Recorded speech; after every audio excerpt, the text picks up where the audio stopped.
kita mengajarkan setiap orang untuk step by step having improvement untuk menjadi yang lebih baik. Nice. Setiap improvement kecil yang dibuat setiap harinya itu akan memiliki impact yang besar nantinya. Different kind of market yang kita punya antara BSD dan Kuningan. Oh, jadi, gitu. Oke. Ya, jadi once kita open Kuningan, kita coba untuk BSD kan lebih ke family oriented ya. Betul. Dalam artian hampir mungkin 60% of our members itu adalah family. Nah, untuk di Kuningan, we have to like another strategy kan ya, karena we expected untuk dapetin pasar bisnis. CEO Talks, balik barengan sama Willy Winarko Opal Gang. Untuk hari ini kita punya seorang Chief Commercial Officer. Bisa dibilang ini adalah sebuah sports kompleks kali ya, karena emang semuanya ada. Kalau gue ngeliat dari websitenya nih ya, itu mulai dari Olympic swimming pool sampai playground, sampai tennis court, futsal, basket, semuanya ada. Tapi sekarang kita bakal ngobrol-ngobrol langsung sama Chief Commercial Officer dari Kaizen. Kita punya Mbak Maya Rosa. Halo. Halo. Wah, gimana kabarnya nih Mbak Maya? Baik sekali, happy banget datang ke sini sebenarnya. Lovely. Aku sering banget ngelihat kalau untuk yang di Kuningan ya, Tuh, kelihatan dari mall depan tuh. dari Lotte. Iya, betul. Itu ibaratnya gedung building tinggi gitu ya, Iya. tapi ternyata itu isinya adalah sports complex Sports ya. kompleks bisa dibilang. Seperti itu. Wah, oke, kalau kita ngomongin Kaizen sendiri, ini kan bahasa Jepang ya. Betul, sebenarnya itu diambil dari bahasa Jepang. Oke, artinya apa sih? Kai itu adalah improvement, jadi perubahan. Oke. Gitu. Kalau Zen-nya sendiri itu artinya yang lebih baik. Oh. Jadi sebenarnya perubahan ke arah yang lebih baik. Nice, Gitu. nice. Nah, memang sesuai sama ibaratnya tagline yang kita punya. Better every day. Better every Better day. every day. Jadi memang kita mengajarkan setiap orang untuk step by step having improvement untuk menjadi yang lebih baik. Nice. And of course it's through fitness, through Betul, health gitu through ya. healthy lifestyle. Healthy lifestyle, bener. Aku sempat kita juga tim Opal waktu itu sempat main badminton ya kemarin ya. Gimana? Gimana tuh? Seru. Mungkin nanti bisa dicoba kelas-kelas yang lain ataupun Oke. sports yang lain. Yes, kalau juga tim kita juga waktu itu main yang ke BSD. Yang BSD katanya luas banget, Wah, luas lebar banget. Olympic pool size. Iya. Pokoknya benar-benar gede lah di sana ya. Oke. Gitu. So talking about this business ya, ini kan apa ya berarti? Is it a sports complex? Is it dipanggilnya apa sih Mbak? Kaizen. Aha. Dipanggilnya tuh Kaizen, tapi sebenarnya gini, we call it as a one-stop destination for fitness, wellness, sports, even education. Jadi sebenarnya di dalam Kaizen sendiri tuh ada bermacam industri lah di dalamnya. Bahkan ada preschool kita punya di Kaizen Kuningan. I see. Gitu. Jadi memang kita pengen setiap family bisa datang ke Kaizen. Enjoy semua activity yang kita punya, tapi memang ke arah yang lebih baik ataupun lebih sehat. I see. Oke. This is ini konsepnya cukup unik ya kalau misalnya kita lihat. Sangat unik sebenarnya. Kalau seandainya kita lihat di market, especially di Indonesia mungkin ya, mungkin akan terpisah gitu antara apa yang akan dilakukan sama adult dan apa yang akan dilakukan sama anak-anak gitu. Jadi adult ada tempatnya sendiri untuk sports ataupun fitness, tapi anak-anak punya tempatnya sendiri. Nah, kita combining all the ibaratnya needs lah dari customer gitu. Itu kalau boleh tahu, kenapa akhirnya dibuat sebuah konsep seperti itu? Apakah di usia apakah ada market yang belum terjamahkah pada saat itu? Nah, gimana? Kalau kita lihat sih memang itu salah satu ibaratnya USP dari Kaizen sendiri ya. Lebih ke program-program yang kita punya, mulai dari kelas yang kita punya. So basically kita nggak cuma punya kelas fitness, tapi juga kelas sports let's say untuk adult. Tapi selain untuk adult, kita juga punya untuk anak-anak yang memang kita coba untuk combine dalam satu fasilitas gitu. Jadi kita wadahin nih tempatnya gitu. Sedangkan ya balik lagi yang tadi aku mention sebelumnya, di tempat-tempat lain ya itu terpisah. Kalau seandainya orang tuanya mau ke tempat A atau ibunya mau ke tempat B gitu, bapaknya mau ke tempat A, anaknya bakal ke tempat C dan D gitu. Nah kita punya di Kaizen aja. I see. Berarti semuanya dijadiin satu, and they can have fun together juga gitu ya. Exactly. How did the idea start? The idea start sebenarnya karena dari konsepnya Kaizen sendiri ya, kayak yang tadi aku bilang, we are trying buat mengajarkan orang-orang bahwa setiap improvement kecil yang dibuat setiap harinya itu akan memiliki impact yang besar nantinya. Jadi kalau seandainya kamu pernah baca ini Mas Billy, dari James Clear, Atomic Habits ya. Nah itu benar-benar you need to start something small untuk dapetin impact yang besar. Betul, kecil-kecil. Ya kan? Kecil-kecil aja dulu, step by step. Even misalnya you start from 1 dari misalnya tanggal 1 Januari gitu ya. Start dari 1, nanti di akhir tahun you can increase 37 kali lipat hal-hal yang lebih baik gitu. Nah itu kita pengen benar-benar mengajarkan orang bahwa sebenarnya you can also have fun while improving. Jadi benar-benar di Kaizen tuh kita nggak menuntut orang untuk nge-push mereka untuk lo harus masuk ke Kaizen, terus minggu depan udah berotot gitu. Agak ini ya. Tapi what we're trying to provide is fun. Dengan workout sebenarnya kalian tuh bisa fun gitu. Kalau seandainya memang tidak bisa untuk melakukan hal yang berat langsung, let's say ada banyak banget pilihan kelas di Kaizen. Jadi you can choose mau dari even kita punya dari beginner kah, atau dari yang medium level kah, atau dari yang advance, itu kita ada gitu. Jadi kalaupun misalnya let's say you wanna start tennis, terus di kita tuh ada dimulai dari even beginner level. Jadi kalau seandainya kira-kira baru mau coba tenis, ya udah you don't need to join di part yang medium gitu atau improver. Mulai aja dari yang kecil. Dari yang gitu. pertama gitu ya. Apa beginner, intermediate, baru nanti kalau misalnya udah makin advance. Betul, baru bisa kayak gitu. Nah dari situ ya kita ngeliat market Indonesia, balik lagi ya, all the places orang-orang sekarang mainnya ke mall. Betul. Ya kan, mall ada banyak banget, even the new malls itu banyak yang keluar juga, even di BS, di Jabodetabek lah. Basically, nah kita trying buat bikin semacam mall yang bisa mewadahi activity yang lebih healthy lah, ke arah yang lebih healthy gitu. Wow, that makes sense. Memang ya, jadi ini ibaratnya juga jadi hub. Karena mall kan kalau sekarang tuh ibaratnya jadi tempat kita untuk rekreasi kan ya. Betul. Untuk jalan-jalan. Let's say kalau Jakarta panas, ya enaknya di mall AC, bisa we're outside without being outside. Betul, ya we're outside without being outside. ya. Kan? Karena panas ya, panas. Jakarta ya. Ya betul. Mungkin ini juga mirip-mirip, tapi ibaratnya this is for being getting healthy as well, dengan the fitness fitness angle gitu ya. Betul. Yang aku mau nanya adalah seperti ini kan ada banyak ya, mungkin let's say ya, mungkin ada gym, betul.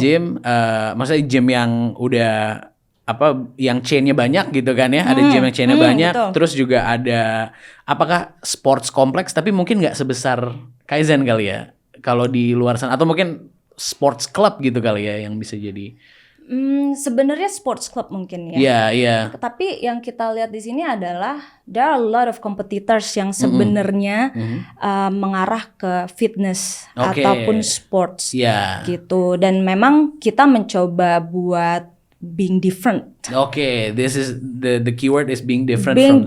From the other competitors. Sebenarnya kayak gitu. Kalau seandainya dibilang misalnya kompetitor lain ya udah banyak banget cabangnya.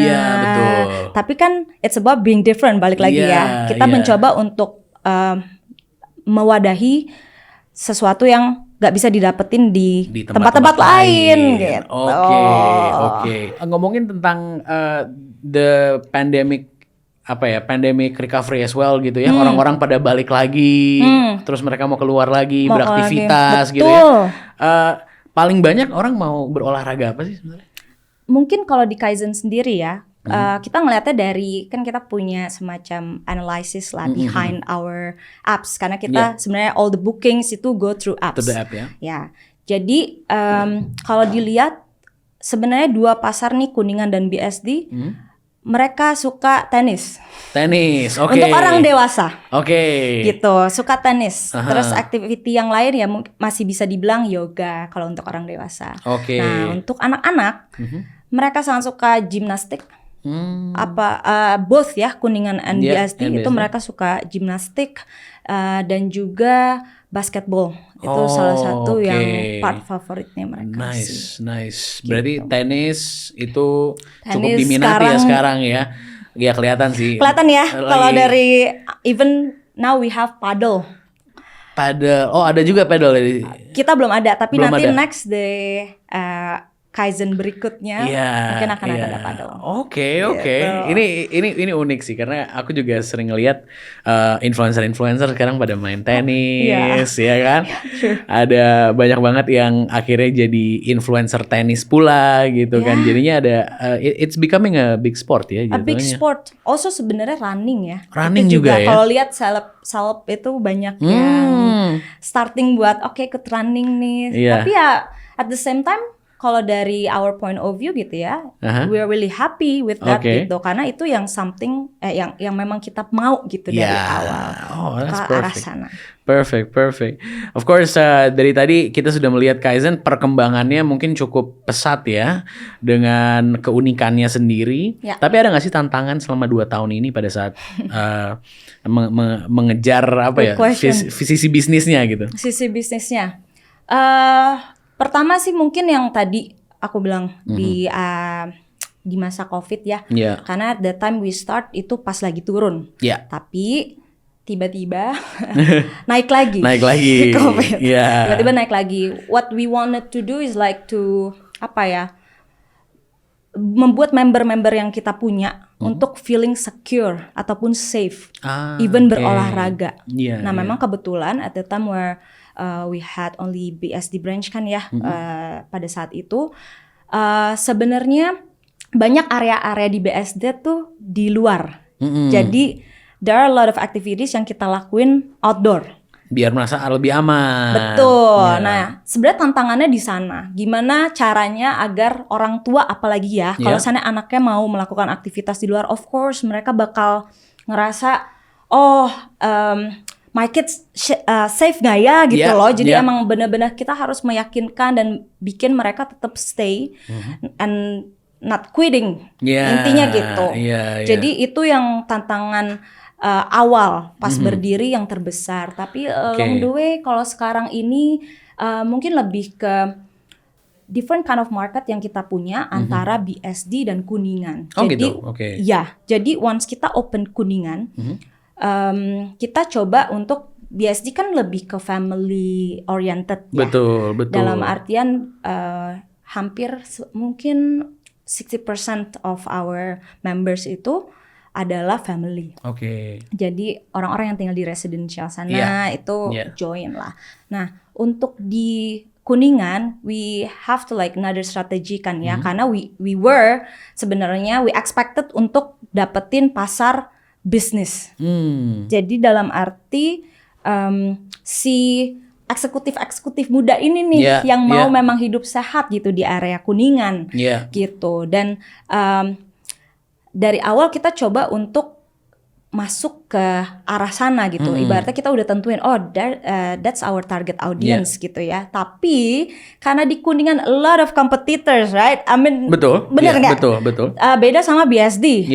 Di Kuningan a lot. Jadi dari situ challenge-nya tuh mulai lebih terlihat. Jadi what we expected to get kayak lebih ke Exmouth, sebenarnya malah kita dapetnya tuh banyak anak-anak. Malah anak-anak ya? Pasarnya. That's why it's quite like our challenge as well, right? Karena we expected something different untuk in terms of result yang kita dapat gitu ya. Tapi ternyata pas executing all of this gitu, ternyata malah anak-anak banyak banget loh yang join di kita. Tapi kalau orang dewasa, they prefer buat nggak komit gitu dari segi member. Okay. Jadi lebih maunya court booking. Oke. With the friends group of friends gitu ya. Betul. Atau dengan kantornya gitu masing-masing ataupun event. Itu banyak banget event-event yang datang dari company sekitaran sana. Gitu untuk I don't know kayak annual gathering ataupun town hall lah atau apa itulah. Pokoknya mereka benar-benar tertarik banget dengan Kaizen Kuningan. Gimana caranya biar ya awalnya kan targetnya A ternyata jadi B. Gimana akhirnya jadi shifting fokusnya atau mungkin gimana caranya biar akhirnya kita bisa beradaptasi sama itu? Oke. Sebenarnya this is something that I'm trying buat encourage even my team ya. Lebih ke untuk lebih agile.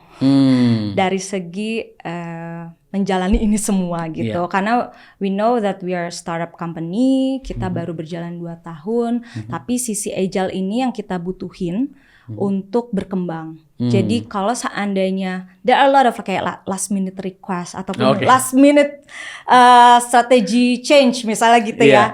Banyak banget kayak gitu, tapi I'm really grateful sebenarnya with like all the teams yang ada di Kaizen gitu ya, untuk tetap berusaha punya agile mindset ini gitu, karena dengan sebenarnya teamwork juga kan ya untuk bikin suatu bisnis berkembang gitu. Nah itu benar-benar ditekenin banget untuk lebih agile. Jadi any kind of kayak changes yang ada di Kaizen itu mereka dapat legowo gitu dan menerima akhirnya merubah, jadi misalnya dari direction A gitu jadi ke direction B dan mereka willing to put an effort gitu. Nah itu sih yang sebenarnya lebih ditekankan gitu. Jadi memang mindset dari all the employees yang ada itu harus lebih agile. Jadi once tahu kalau this target market berarti nggak sesuai nih.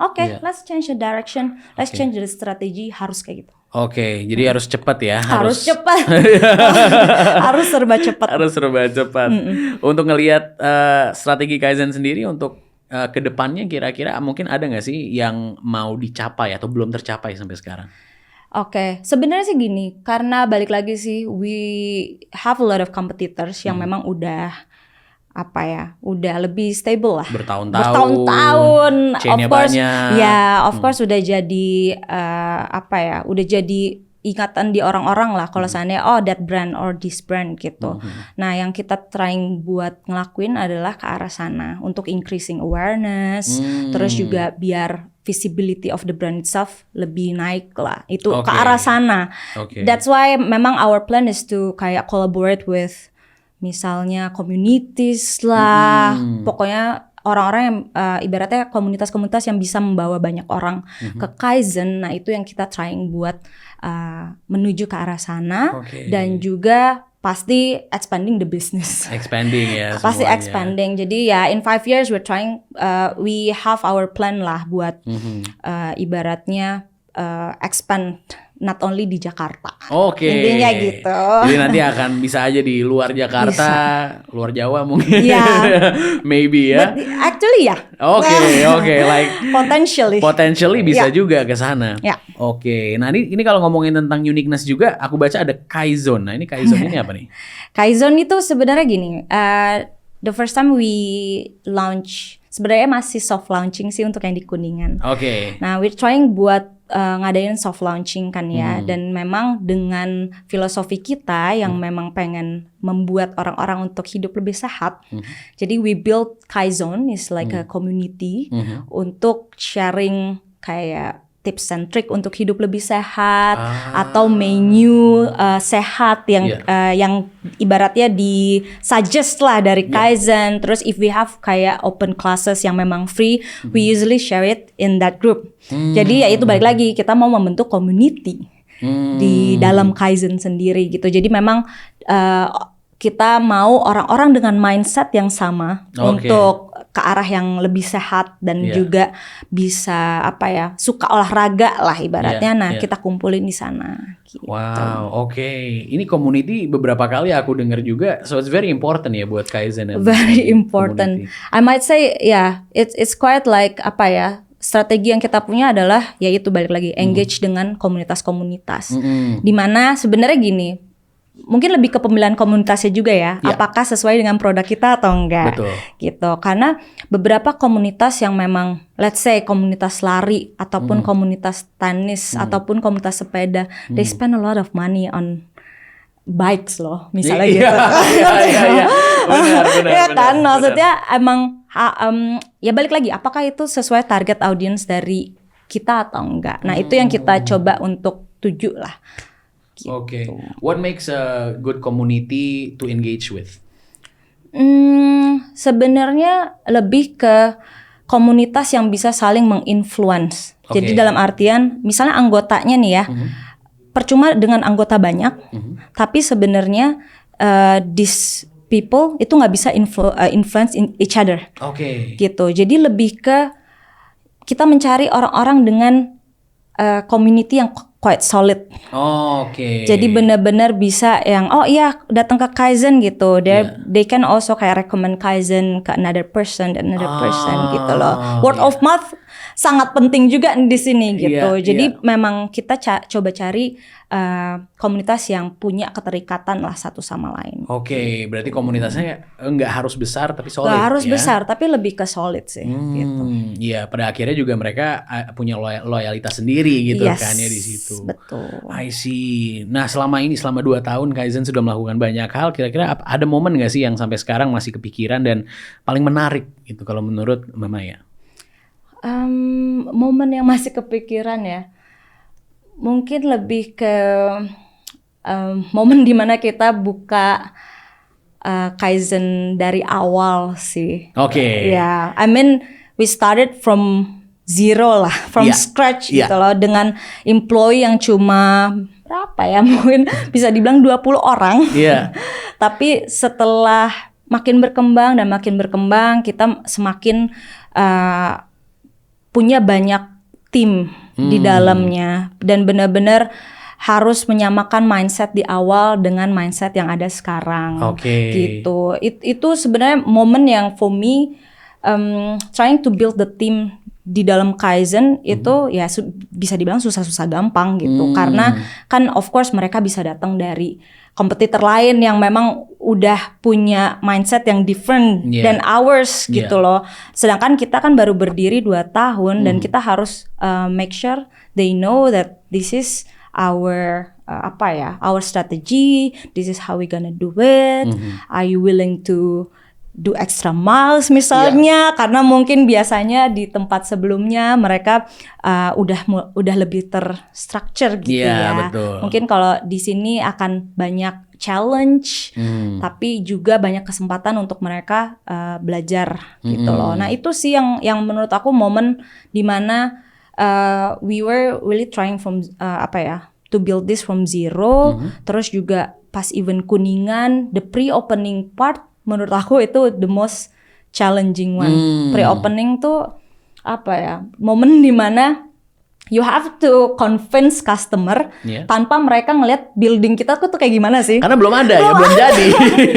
Jadi kayak masih di bayangan gitu loh, ini apa Kaizen gitu. Nah itu yang lumayan kayak, aduh ini bisa nggak ya gitu. Once it's launch ada orang gitu yang datang. Nah itu momen-momen kita ngelihat Kaizen tuh improving loh setiap tahunnya gitu. That's the part where saya sendiri gitu ngerasanya kayak nice ya, kayak kita ngelihat nih buahnya setelah usaha yang udah dilakuin sebelumnya. Gitu. Ya itu tadi ya, constant improvement, small improvement, making it into something bigger. Nah kalau untuk kedepannya sendiri ada yang masih bisa di-share dari Kaizen, kira-kira apa yang akan dilakukan? Sebenarnya untuk Kaizen Kuningan sendiri ada kayak 1 lantai atau 2 lantai gitu yang akan coba kita buat sesuatu lah. Jadi ada di lantai 7, nah itu ada part di mana kita mau bikin itu sebagai wellness floor yang orang-orang bisa yoga, even we're planning to have kayak clinic, beauty clinic, beauty salon, spa. Nah itu yang lumayan we really want to launch it kayak as soon as possible lah, doakan aja. Amin. Nah selain itu potentially we're gonna open di Bekasi, Oke. terus juga Surabaya, Bali. So, Nice. Oke. So yeah, exciting. Iya. Untuk teman-teman yang mungkin mau masuk ke industri seperti ini, what should they think about? Oke. Untuk orang-orang yang mau ikut industri seperti ini, lebih ke coba lihat pasar yang ada, karena industrinya lumayan berubahnya cepat gitu. Jadi misalnya untuk saat ini mungkin tenis yang diminati, mungkin di next year let's say, mungkin padel lebih diminati daripada tenis misalnya gitu. Nah mungkin lebih lihat dari market yang ada, karena balik lagi coba untuk bikin sesuatu yang memang tailored to customer needs.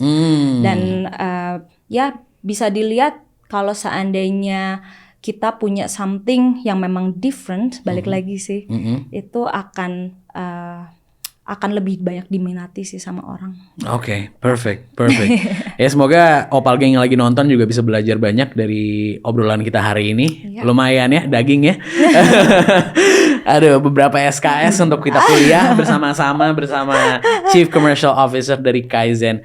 Mbak Maya, terima kasih banyak udah ngobrol-ngobrol sama kita. Mas Billy. Yes, and Opal Gang jangan lupa buat subscribe di YouTube channel kita di Opal_ID dan semua sosial media kita langsung di follow sekarang juga. Itu dia CEO Talks kita buat hari ini sama Mbak Maya Rosa. Terima kasih banyak.